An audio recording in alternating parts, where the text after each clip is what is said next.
contestant number 1, Ken Krawchuk. No matter where you go.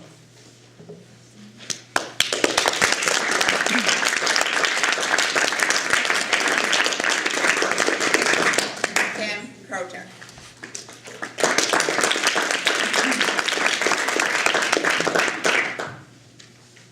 Once upon a time, there were 2 little boys, and they were playing with matches. Picture this. Crouching side by side in a narrow alleyway, the 6-year-old boy watches intently as his 8-year-old brother tries to strike a match. Once, twice, 3 times he fails, but on the 4th try, a flickering flame leaps into life. The acrid odor of sulfur fills the air. He holds the match under a crisp brown oak leaf, which bursts into bright flame and quickly dims to a gray ash. Laughing with frightened delight, the 2 boys bolt down the alleyway, check their speed at the last second, then saunter out into the inner city back street, the very picture of innocence, glancing at each other with the secret smile of a shared adventure. But later that day when they returned home, there stands their mother, hands on her hips. "What's this I hear about you boys playing with matches?" The 6-year-old is stunned into silence, and the 8-year-old can only stammer, "Who? What?" The only fire now is in the mother's eyes as her gaze swivels from one boy to the other. "Never forget, no matter where you go, someone's going to know me, and I'm going to find out what you did." Madam Contest Master, fellow Toastmasters and guests, let me confess that 6-year-old boy was me. And that omniscient lady was none other than my own dear mother, Stella. Mommy, I called her at the time, and she was the best mommy a little boy could ever wish for, even on those times when she'd find me out. As I grew up, her name quickly changed from Mommy to Mom, and her life wasn't dedicated exclusively to staying 3 steps ahead of her 4 sons, much as it may have seemed that way to us at the time.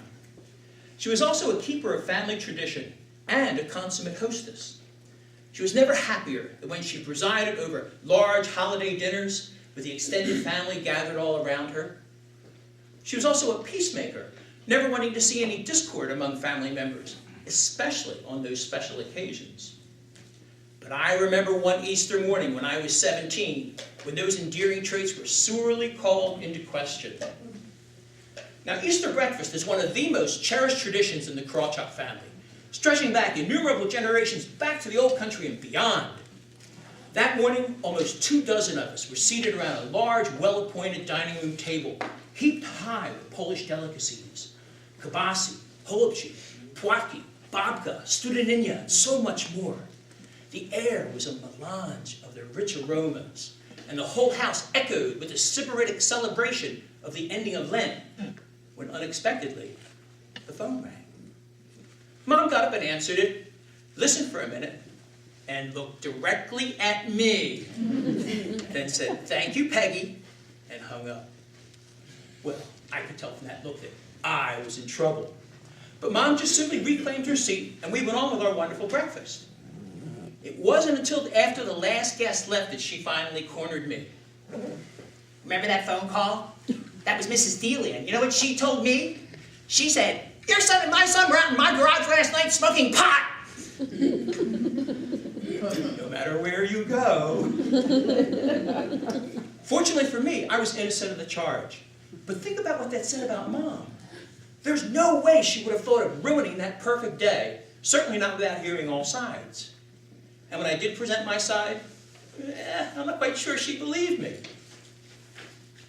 "You better not be lying to me. You may be 17, but you'll never be so big that I can't take you over my knee." And I believed her, believe you me. Years went by, and I grew into full adulthood, established a career, married, started a family, and Mom's name changed, this time to Mother. But there was no change in her caring wisdom, although she could still surprise me with the direction that wisdom might take. For example, when I was 35, I stumbled across a lucrative opportunity to start my own information technology consulting firm. But me, I was worried. I was afraid that striking out on my own would quickly turn into just striking out. Of course, I went to Mother for her advice. She listened quietly as I explained, a hand to her cheek. Kenneth, do it. Because if you don't, you're going to regret it the rest of your life.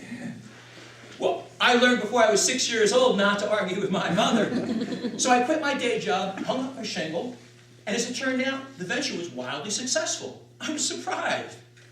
Mother, she wasn't surprised. She just tossed off one of her favorite lines. I have faith in my boys. As the years went by, Mother was dealt innumerable challenges, and she met each one with the same characteristic aplomb. When her gallbladder had the gall to malfunction, out it came.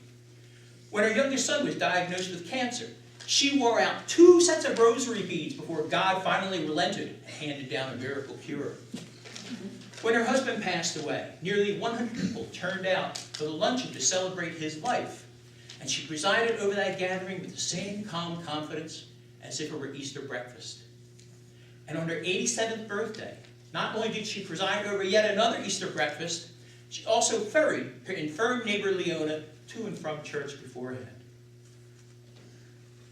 When she found herself growing chronically short of breath, there was no question she was going to get that heart valve fixed. But not until after my granddaughter's wedding, thank you. And on the night before she went in the hospital, guess what she did? Yep, threw a big Polish dinner for the family.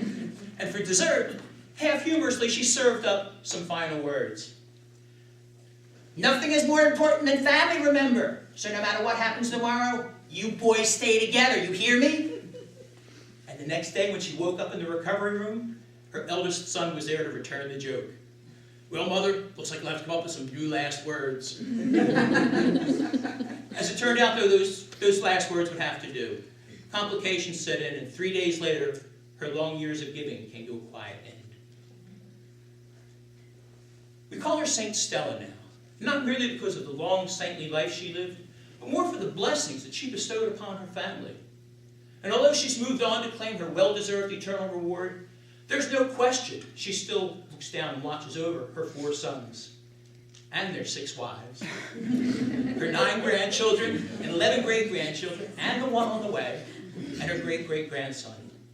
And there's also no doubt that her wisdom, her prayers, and her love still follow them all, no matter where they go.